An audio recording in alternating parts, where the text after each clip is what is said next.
Kita langsung mulai aja. Terima kasih, Steph, udah berkenan hadir.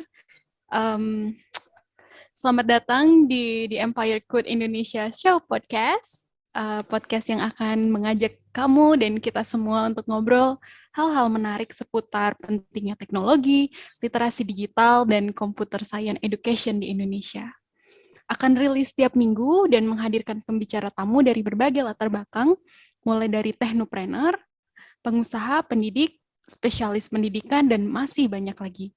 Ada saya, Diana Pramesti, dan Tri Handoko yang akan memandu obrolan ini.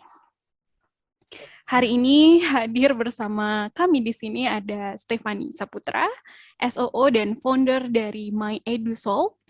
Hai Steph, apa kabar? Hai, kabar baik. Thank you for the invitation. Right, ini lagi online dari mana? Kalau boleh tahu? Aku sekarang lagi kerja dari Bali. Kebetulan dari Desember tahun lalu tinggal di sini. Wah, sama banget. Aku juga lagi di Bali. Kak Tri dari Jakarta, all the way dari Jakarta ya? Dari Jakarta. Ini suasana podcastnya jadi mendadak formal banget ya jadinya. Padahal rencananya kita mau bikinnya agak asik aja ngobrolnya gitu. Dan kemarin sempat kenapa akhirnya milih Stefani karena emang to me she's very young dan talented and also she knows a lot related to business, technology and she's awesome. Jadi makanya akhirnya aku bilang, Stefani nih bisa diundang. And here she is. Yeay, terima kasih udah hadir lagi. Ya, jadi sedikit formal karena aku tadi membacakan intro kali ya. Oke, nanti itu bisa kita cut at any time juga. Kita formal dan siapapun boleh mungkin saling bertanya juga, Steph. Jangan sungkan untuk juga nanya ke kami berdua. Dan mungkin aku pengen langsung aja, pengen cerita-cerita dong dari Steph sendiri tentang masa kecil Stefani sendiri dan mungkin gimana sih pertama kali kamu terekspos sama teknologi dan tertarik sama education. Masa kecil ya. Jadi dulu dari kecil tuh emang anaknya cukup bandel dan nggak terlalu suka sekolah. Jadi kayak suka nyari-nyari hal apa lagi nih yang bisa gue kerjain. Actually kalau misalnya dari first impression tentang teknologi ya, aku ingat banget dulu pas masih kecil kan cuman ada komputer rumah ya, masih belum ada laptop. Dan komputer rumah itu adanya di bawah. Terus kamar gue kan di atas. Terus komputer rumah itu udah nggak boleh dipegang lagi kalau misalnya udah lewat dari jam 9.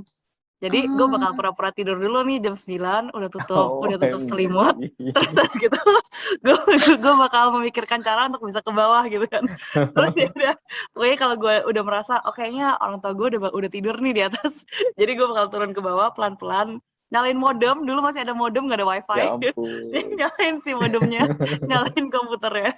Terus habis gitu gue, actually gue dulu pertama kali tuh tertarik sama desain. Jadi gue ngajarin diri gue sendiri cara pakai Photoshop. Terus gue dulu ikut kayak game-game online gitu kan. Terus gue jadi salah satu, dulu gue umur berapa ya, kayak di bawah 12 tahun deh, pokoknya masih kecil banget. Tapi gue tuh jadi salah satu deputi di game itu gara-gara gue bisa Photoshop. Jadi gue bikinin semua orang punya profile picture dan stuff like that. Terus deh, dari situ tuh gue jadi tahu banget bahwa dunia teknologi tuh benar-benar nggak mandang umur ya, nggak ada yang kayak lu terlalu muda untuk satu hal atau lu terlalu tua untuk satu hal. Itu benar-benar ngebuka pintu banget. Dan maka daripada itu yang bikin gue tertarik juga sih untuk masuk ke ranah bidang teknologi ini. Wah, menarik ya. Berarti ada grafik, desain, game, dan komputer ya yang ada di rumah. Itu cahayanya emang nggak mencurigakan dan ditauin sama orang di rumah. Kan ada tuh komputer, ada cahayanya, ada suaranya mungkin. Betul. Jadi itu udah gue satap lah pokoknya. Gimana caranya supaya tidak terlihat. Dan pas turun tangga juga itu gue cuma pakai the tip of my toes. Jadi kayak benar-benar gak ada suaranya. Terus tiba-tiba kayak right sebelum pergi sekolah. Jadi kayak dulu kan bangun tuh jam 6-an lah ya. Jadi kayak pas jam 5, kalau udah jam 5, udah waktunya buat gue tidur. Jadi gue bakal lari ke atas. Terus bakal tidur. Nakalnya niat dan positif ya. Niat positif dan well organized. Exactly. Dia mikirin semuanya. Aduh, iya soalnya Soalnya kalau nggak bisa main. True. Ya benar sih, ya that's true. Terus kira-kira pengalaman itu dan kayak kecenderunganmu waktu kecil seperti itu tuh berpengaruh nggak sama stage-mu sekarang, dan kira-kira kalau berpengaruh gimana itu berpengaruh saat ini? Menurut gue pasti semua hal itu ada pengaruhnya ya. Dan the question is right now kayak apakah pengaruh itu adalah pengaruh yang baik atau yang buruk gitu kan. Dan dalam berbagai hal menurut gue kalau misalnya pada saat kita masih kecil kita dikasih ruang, and I think that's also salah satu hal yang paling gue suka ya, adalah berkreasi di dalam ruang lingkup yang terbatas. Karena hal tersebut jadi bikin kita lebih kreatif nih. Yang Yeah. kayak, oh oke, gue cuma boleh melakukan ini, gimana ya caranya supaya kita bisa melakukan hal yang tetap kita maui gitu kan. Dan dari situ kayak orang-orang pasti sekarang sering banget ngomongkan tentang creative problem solver. What does it actually mean? Nah, dalam sisi gue merasa bahwa all my life experiences help me to think in the way that I'm thinking right now. Kalau orang bilang, oh ini nggak bisa, menurut gue pasti kayak belum ketemu caranya aja gitu. Dan I think it also helps me to not give up easily and kayak just take things and be okay with failing too. Kayak gue dari kecil tuh nggak pernah takut dimarahin karena kayak gue merasa ya kalau lu dimarahin kan lu bisa belajar gitu ya. Yeah. Kayak itu adalah sesuatu yang baik gitu. Jadi ya maybe something along those lines. But I think also at the same time setelah gue sadar gimana caranya teknologi itu bisa membuka kesempatan buat gue merasa ini adalah hal yang perlu gue share ke orang-orang lain juga gitu loh. Dan maka daripada itu akhirnya bergelut di dunia pendidikan. Karena gue merasa bahwa wow kayak gue bisa melakukan hal-hal yang sebelumnya gue kira gue nggak bisa karena teknologi ini. Maka daripada itu gue pengen pass on the torch juga ya, kayak gimana caranya supaya orang lain bisa mengalami hal tersebut. Oke. Oh, that's interesting. Anyway, terus kira-kira dari sana, mungkin ini rada kita flashback bentar dikit. Kita pengen juga dong dengar gimana perjalanan karirmu, singkat aja, dan feel free untuk meng-highlight hal-hal yang mungkin penting dari sana. Oke. Mungkin awalannya itu gue kan nggak pinter sekolah ya. Jadi karena nggak pinter sekolah Really? itu, I'm not sure. gara-gara nggak pinter sekolah itu gue jadi kayak pengen kerja cepet-cepet. Jadi dari kecil, dari SMP SMA tuh gue udah mulai kerja intern nggak jelas gitu lah. Dari Pernah SMP? intern di hotel. Iya pernah intern di hotel kayak di First Media gitu, terus kayak beresin laundry, kayak cara bikin latte dan lain-lain pas masih kayak kecil lah. Terus di situ gue realize bahwa oke, gue nggak suka service industry. Dan menurut gue itu adalah sesuatu hal yang penting ya, kayak bukan hanya kita harus tahu apa yang kita sukai dan apa yang kita bisa lakukan dengan baik, tapi kita juga harus tahu sebenarnya apa sih yang nggak kita sukain. Karena kadang-kadang orang itu pasti bakal merasakan decision paralysis ya, nggak, opsi gue tuh, pilihan gue tuh terlalu banyak nih. Dan dari situ gue percaya banget sih, makanya kayak pada saat lu masih muda, cobain dulu aja semuanya supaya lu tahu yang lu suka apa, yang lu nggak suka apa gitu kan. Terus mulai masuk ke uni itu gue juga merasakan hal yang sama nih, tetap kayak gue bener-bener nggak suka sekolah, ini bukan cara dimana gue bisa belajar. Karena ternyata gue itu tipe orang yang belajar melalui experiential learning, dan gue tuh suka banget kayak ngobrol dengan orang and stuff like that. Dan kalau di uni itu nggak seperti itu ya. Kalau di uni itu kan kayak ada dosen, dia ngomong terus lu dengerin gitu kan, terus gue kayak sebelum masuk sesi diskusi gue udah bosen duluan gitu. jadi itu bukan cara gue belajar ternyata. Jadi makanya kayak di semester pertama tuh gue pokoknya pas di US tuh kan harus punya social security number ya. Jadi gue cari-cari nih gimana caranya biar international student tuh bisa dapat social security number ini. Terus kayak gue lihat-lihat kayak ternyata nggak bisa nih kalau anak tahun pertama tuh nggak bisa dapat, kecuali lu kerja di sekolah. Nah terus jadi gue kayak cari-cari nih di sekolah gue ada apa ya? Gue bisa kerja apa di sekolah gue. Terus setelah gue cari-cari, ini hal yang menarik lagi nih. Gue kan sekolah itu business school ya. Nah di business school ini nggak ada yang bisa desain. Ada orang yang bisa desain. Kayak makanya gue di tahun pertama gue masuk 7 executive boards dari 7 organisasi yang berbeda ya. Dan itu tuh bukan gara-gara gue pintar atau apa, tapi cuman gara-gara gue bisa desain doang. Nah terus kebetulan banget nih dibuka posisi di social media coordinator. Terus gue kayak ya udahlah apply aja, kayak I'm sure I can do something gitu kan. Dari situ gue belajar bahwa you don't have to be the best at something, you just have to have something that other people don't. Dalam artian kayak if you can be willing to do something that they're not willing to do, it will set you apart. Dan itu gue kemarin ini baca buku yang bikin Dilbert tuh dia tulis hal yang sama. Dia bilang kayak gini, gue itu bukan orang yang bisa nulis business writing dengan baik. Gue juga bukan kartunis terbaik. Tapi gue satu-satunya kartunis di dunia yang ngomongin tentang hal-hal kerjaan. Maka daripada itu dia bisa jual segitu banyak like comic strips. Like Dilbert is very famous in the US gitu kan. Nah, dari situ tuh gue belajar pokoknya ya lu harus cari niche lu aja gitu kayak. Jangan selalu yang kayak pokoknya gue mau jadi unicorn gitu kan. Ya siapa tahu itu bukan jalan lu gitu kan. Siapa tahu ada jalan lain. Dan dari situ ya gue percaya you can carve out your own niche gitu. Dan yaudah dapat social security number. Akhirnya gue bisa dapat kerjaan. Teman-teman gue bingung, gue pun bingung. Terus ya udahlah, abis itu membuka opportunity banget sih, karena dengan ada SSN di semester berikutnya gue bisa kerja di tempat lain dan cari sesuatu yang sesuai dengan passion gue juga. Mungkin gue mau share satu cerita lagi, dan satu cerita lagi ini tuh pas gue dapat kesempatan magang di satu non-profit namanya Charity Water. Nah, gue tuh dari kecil, dari SMA, tuh gue udah ngikutin nih Charity Water, karena gue suka banget, kayak keren banget warnanya, brandingnya semuanya keren. Terus gue juga percaya banget tentang apa yang mereka lakukan nih, gimana caranya they can give access of clean water ke orang-orang yang nggak punya akses nih. Jadi ya gue pokoknya itu dream job lah, kalau misalnya buat gue itu dream job banget. Dan gue apply tiap tahun ditolak dong. Oh, jadi nge-apply beberapa kali udahan? Gue apply total 4 kali, 3 kali ditolak dan di tahun terakhir itu diterima. Wah. Dan di saat itu gue juga jadi belajar hal lain nih, yang namanya lu ditolak itu bukan berarti ditolak untuk selamanya ya, tapi mungkin Tuhan atau dunia ini memiliki jalan lain untuk lu yang lebih baik dari yang lu bayangkan. Nah, dari situ ya pokoknya sekarang gue kalau misalnya denger enggak tuh gue nggak pernah baperan gitu. Kayak yaudah maybe not today but maybe tomorrow, kayak who knows.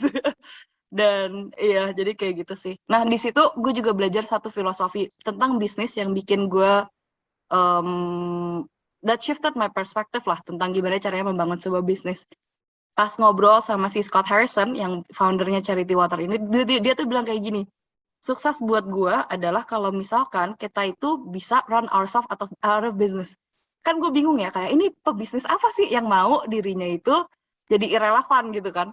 Terus dia jelasin tapi kayak soalnya menurut gue kita bangun non-profit ini untuk menyelesaikan sebuah masalah. Jadi sukses itu kalau masalahnya udah terselesaikan dan orang udah nggak membutuhkan kita lagi. That's true.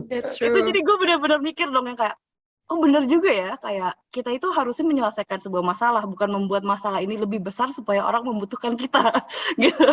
Nah, dan dari situ tuh gue jadi percaya kayak, oh jadi makanya kalau sekarang orang-orang nanya tentang kayak, gimana lu di dunia pendidikan, sekarang banyak banget kompetitornya atau kayak segala macam, itu gue nggak pernah pusing, karena kayak dalam sisi gue, we are here to solve a problem. If the problem is solved, that's great. Iya, justru bagus dong gitu. Bener banget.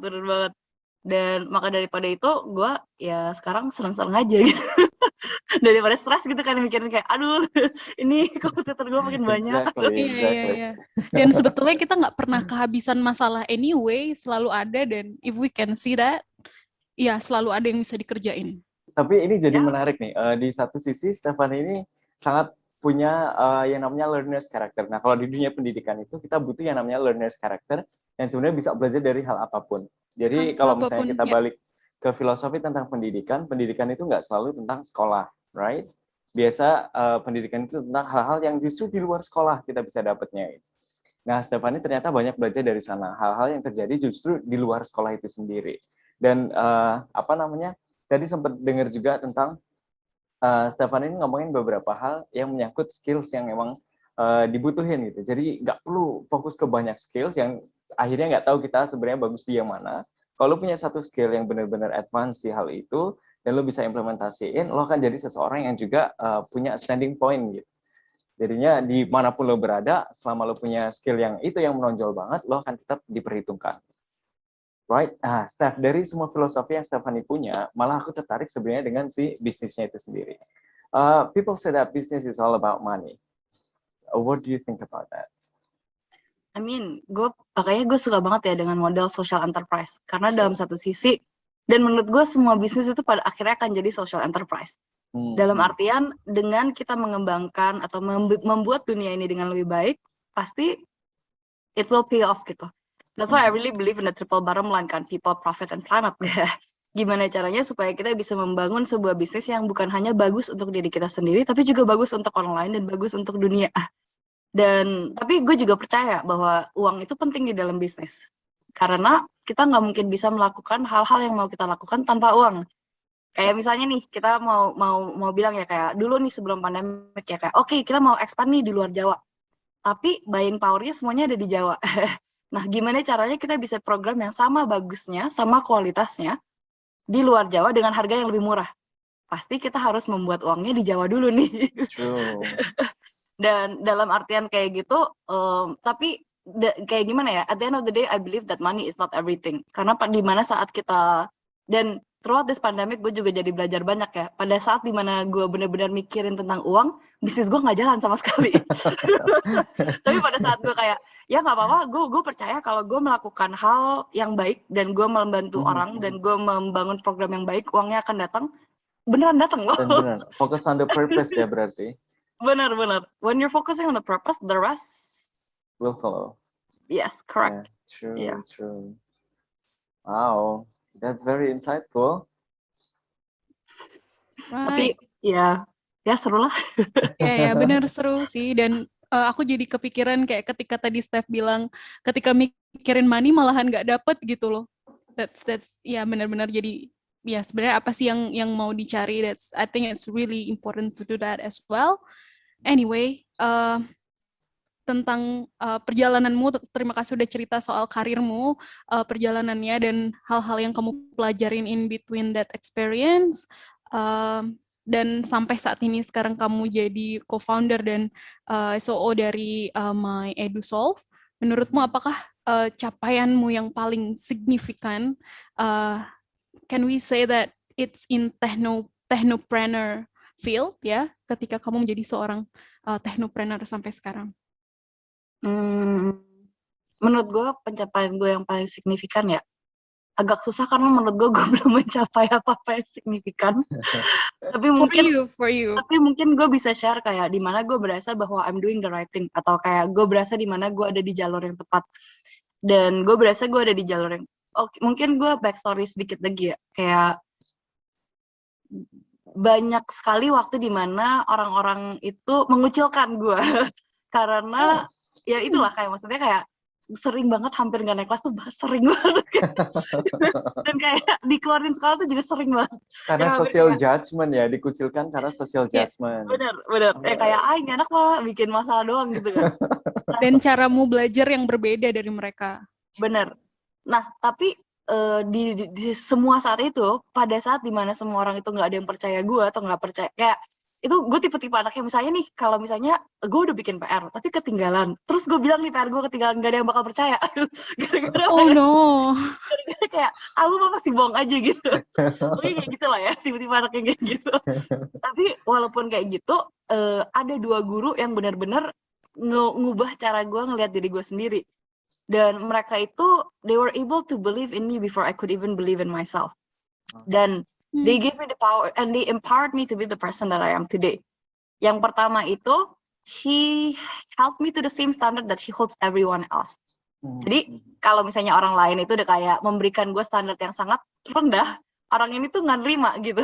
Dia kayak, gue pokoknya setiap student gue expect ini, gue nggak peduli, lu nggak bisa atau apa, gue nggak peduli, pokoknya lu harus bisa meet. Nah di situ gue jadi tertantang nih. Kayak, seru juga nih. Ternyata ada orang-orang yang nggak melihat gue dengan berbeda gitu kan.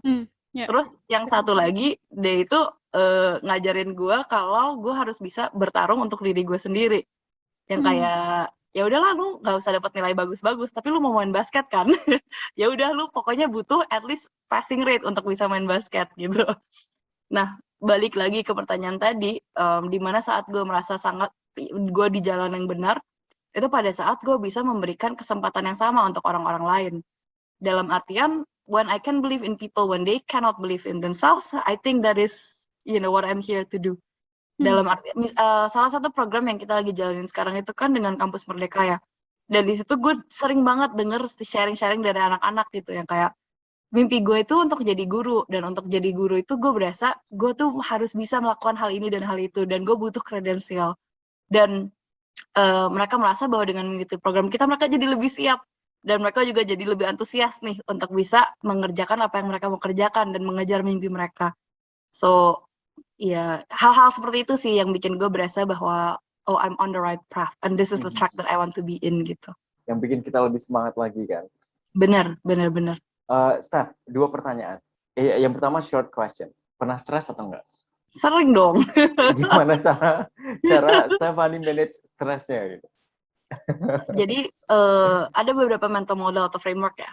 Yang pertama itu adalah gratitude practice. Kayak kadang-kadang pada saat kita fokus hanya pada hal-hal yang negatif atau hal-hal yang memberatkan, membebankan pikiran kita, rasanya tuh bangun aja tuh nggak mau, kayak aduh harusnya gue melalui hari ini lagi gitu. Tapi pada saat dimana kita say all the things that have been going great in our lives and like actually kayak bener-bener kayak tiap pagi itu gratitude journal yang kayak apa sih 3 hal yang bikin gue merasa thankful pada hari ini, itu mengubah hidup gue banget loh. Karena pada saat tiba-tiba nih misalnya yang kayak aduh macet gitu kan, tapi gue inget-inget lagi but like you know the sky's really beautiful, so I have more time to look at it, you know. I did it too. Yeah, it works, right? Kayak Yeah, hal-hal kecil seperti itu, it really helps you go through your day, manage your stress and stuff like that. Ya, benar. Terus kedua, olahraga sih. Kayak gue recently during this pandemic time, gue jadi suka banget main tenis kan. Tapi yang bikin gue suka banget main tenis itu adalah waktu dimana gue nggak harus berpikir. Gue cuma harus perhatiin si bola ini doang. Yeah. Terus by the end of the session, udah deh masalah gue jadi lebih rapi nih. Karena ternyata di dalam otak kita itu ada active thinking, but there's also unconscious thinking kan. Nah, pada saat if we're actively thinking about a problem all the time, kita nggak punya distance yang cukup untuk bisa menyelesaikan masalah tersebut. Karena we're too close to the problem. Tapi pada saat kita nggak mikirin masalah ini, and we let our brains think, sometimes the solution will appear. Jadi kayak, iya benar. Jadi kayak sometimes you need to give yourself space to not think to be able to manage your stress. Dan terakhir, I think the other thing that is most important is rest ya. Kayak kadang-kadang tuh kita selalu kayak in the world where we wear badges of honors for like productivity atau kayak apa, kayak menurut gue rest itu penting banget sih. Iya. Karena kayak kemarin tuh gue sempet mikir-mikir ya, kayak yang bedain kita sama Steve Jobs atau kayak si Jeff Bezos atau apa segala macam tuh apa sih? Kita sama-sama punya waktu yang sama nih. Dan dia pun kerja kurang lebih sama lah ya dengan kita kerja. Kayak nggak mungkin lebih dari 12 jam sehari gitu kan.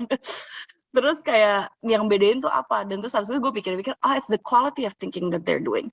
It's not that they're doing more than what we are doing, but mereka itu bisa berpikir dengan jauh lebih baik daripada kita. Nah, gimana caranya? Ya? Betul, correct. So how can we do that? If we don't trust, we cannot do that. Yeah.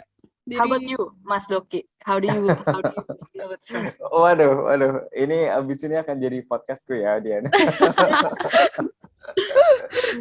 Yeah, 1 minute. I also do some of the things that you do also, Steph. Try to be grateful. Sama aku orangnya sangat multitasking. Biasanya kalau ngelakuin satu hal aja malah nggak akan selesai. Jadi biasanya aku ngelakuin beberapa hal biar ke-distract aja dari hari yang pertama. Tapi nanti ketika balik lagi udah nemuin solusi-solusinya. Jadi melakukan banyak hal terus nanti balik lagi udah ketemu. Jadi gitu aja terus. I see. Highlightnya kita harus sedikit menjauh sebetulnya, punya space sedikit menjauh dari sumber dari stres itu. Dan kira-kira menurut kalian sama nggak sih mentok dengan stres, dan kira-kira do you think it's different? Pernah nggak ada di posisi yang stuck sama sesuatu yang kadang kita susah banget menguraikan itu, tapi kita merasa oke, aku mentok banget nih di sini. Right. Aku yakin sebenarnya momen stuck ini sering kali ya, cuma kita bukan nganggap itu sebagai jalan buntu gitu. Karena kadang ketika kita berhenti di satu titik mentok, itu justru ngebuka pikiran untuk mungkin ini kesempatan untuk hal lain. Gitu. Jadi kayak mentok itu justru opportunity, bukan berhenti. Okay. Sering sih, tapi gampang aja gitu lewatnya. Kalau Stephanie gimana? Setuju. Sekarang tuh gue associate mentok as next level. Jadi gue excited. Exactly. Kalau mentok tuh gue senang. Kayak Iya. cara gue yang dulu tuh udah nggak bisa berguna True, sekarang. that's true. Ini udah waktunya untuk gue begini Innovate cara ya. lain. Ya, innovate. Exactly. Itu sign ya. Benar-benar. Iya, tanda bahwa kita harus melangkah. Right. Exactly, Terus exactly. tadi sempat mention buku juga. Spill dong buku terakhir atau buku favoritmu yang bebas, bisa terkait dengan teknologi or education apapun. Gue actually suka banget baca buku, jadi ini bakal banyak. One. I challenge you to say Nggak apa, one. banyak sebenarnya nggak apa-apa. Jadi buat referensi nanti pendengar yang juga pengen baca buku, biar cara pikirnya ini kayak Stephanie. Sebenarnya menurut gue buku yang mengubah pikiran gue dengan paling banyak itu adalah Atomic Habits-nya James Clear. Sampai sekarang pun gue masih subscribe ke dia punya newsletter dan it comes out every Thursday and it's always great. Gue nggak ngerti gimana caranya he's able to consistently do this, but his insight is always so valuable to me. Dan kayak ini kayak beberapa hal ya yang gue benar-benar suka banget dengan si James Clear ini. Dia tuh percaya with this idea of 1% improvement, 1% better every day. Jadi kayak setiap, lu tuh nggak harus jadi, kayak kalau kita kan mikir atau mimpi tuh jauh ya, kayak gue tuh mau jadi orang yang kayak gini gitu kan. Dan itu kan rasanya jauh banget dengan kita yang sekarang gitu ya. True. Nah, tapi si James Clear ini percaya bahwa atomic habits atau kayak habit-habit kecil itu actually bisa mengubah dan mentransformasi hidup kita dengan cara yang sangat luar biasa. Dan dari perhitungan dia, there is also exponential change that you can experience through this 1% improvement. Dalam artian, kalau kita setiap harinya dalam waktu 1 tahun improve ourselves by 1% aja, di dalam akhir tahun kita akan menjadi 37 kali lebih baik daripada diri kita yang sebelumnya. True. So it doesn't take big steps gitu loh, kayak steps kita tuh, langkah kita tuh nggak harus semuanya besar ya, kayak what is my next big break, atau kayak sebenarnya cara gue untuk bisa jadi apa tuh kayak gimana, kayak nggak harus besar. You can start small and you can be where you want to be. Itu menurut gue buku yang benar-benar kayak change my paradigm shift sih, karena gue tuh ini beberapa hal ya, kayak gue selalu pikir gue nggak bisa bangun pagi. Kayak gue selalu pikir bahwa I'm a night person, kayak gue cuma bisa kerja pas malam gitu kan. Tapi ternyata enggak loh, ternyata I can be a morning person. It's just a mindset and perspective shift. Swift it, you can be that. Iya. Right. Nice. That's Menarik. cool. Lanjut lagi, kira-kira masih tentang sesuatu yang menginspirasi, tadi buku, kira-kira ada nggak orang atau ya seseorang yang menginspirasimu, Steph? Orang sih banyak ya, kayak maksudnya setiap kali gue ketemu orang pasti ada banyak hal yang menginspirasi. Kayak misalnya ketemu Mas Doki tuh gue juga terinspirasi loh. Soalnya first and foremost, kayak gimana ya, orang itu pasti banyak ya yang punya mimpi. Tapi kalau Mas Doki tuh actually perlahan-lahan tapi dengan sangat pasti gitu bisa reach his dreams gitu. Kayak dalam artian nih, kayak udah kerja tuh udah capek ya, kayak ya cukup long lah ya hours ya. Tapi after hours and during the weekends dia ngerjain Fibra overseas dong. Terus gue kayak wow, keren banget nih orang. Kayak gue bener-bener respect itu sih, yang kayak gimana caranya supaya walaupun dan the thing with Fibra also that I really appreciate is that Mas Doki itu udah mengalami nih susahnya mencari scholarship dan sekolah di luar negeri gitu kan. True. Dan gimana sih prosesnya itu kayak gimana, kayak buta kan, semua orang tuh buta banget. Nah, dan dia tuh pengen solve hal itu gitu loh, gimana caranya nih supaya orang-orang lain, orang-orang Indonesia yang mungkin nggak tahu caranya gimana supaya mereka bisa melakukan itu dengan lebih gampang gitu kan. Dan itu keren aja sih menurut gue. Aku jadi terinspirasi mengundang Mas Doki di sesi selanjutnya dari Fibra. Karena menarik juga. Ada pengetahuan gini bahwa seorang leader itu bahkan dia punya banyak banget guru. Dan gurunya itu nggak selalu orang-orang gede. Bahkan anak kecil bisa jadi guru dia, orang-orang di sekitarnya itu bisa jadi guru dia. Nggak bergantung dengan background pendidikan dia apa, nggak bergantung dengan latar belakang ekonominya apa. Misalkan bisa ngasih sesuatu yang bisa mengubah hidup kita, mengubah cara pikir kita, itu udah dianggap sebagai guru. Dan yang kusuka dari Stephanie adalah, again, learner's character. She can learn from anything around her.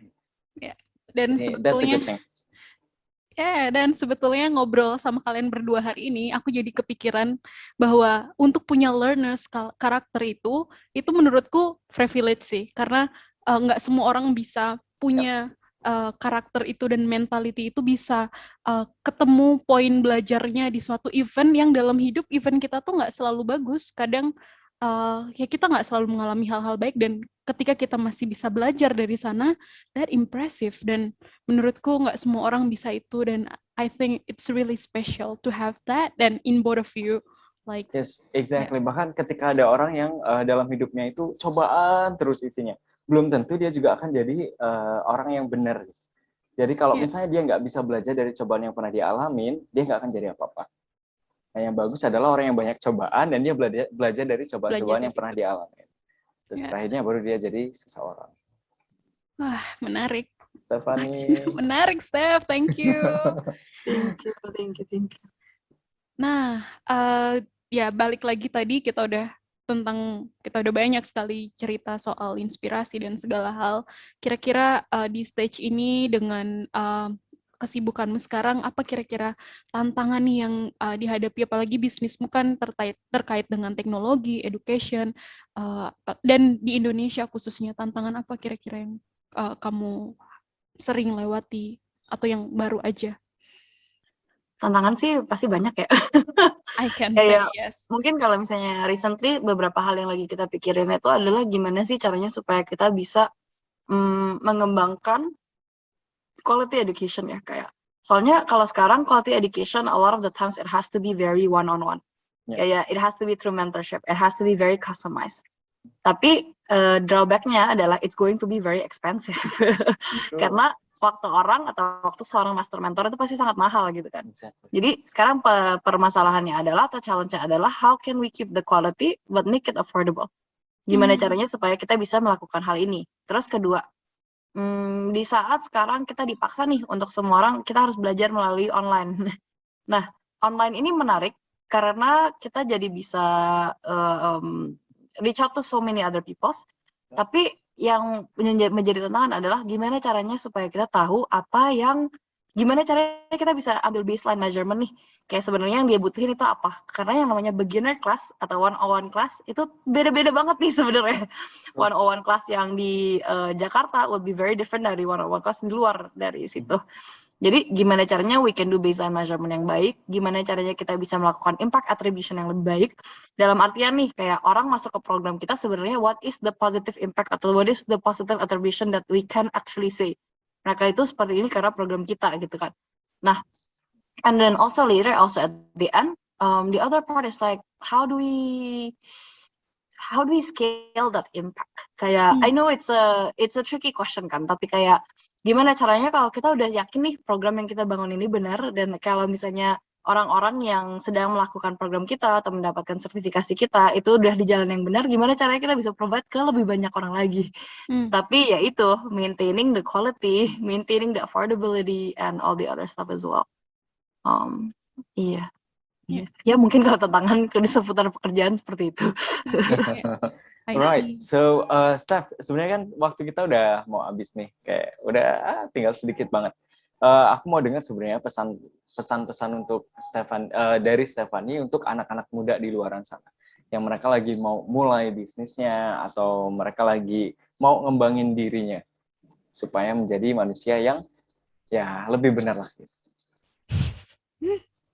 Menurut gue sih selalu start where you are, kayak you are always in the right place at the right time. Dalam artian, gue suka banget nih satu pepatah Cina, gue suka ulang-ulang ini. Dia tuh bilang ya, kayak the best time to plant a tree atau waktu terbaik untuk menanam sebuah pohon itu 20 tahun yang lalu.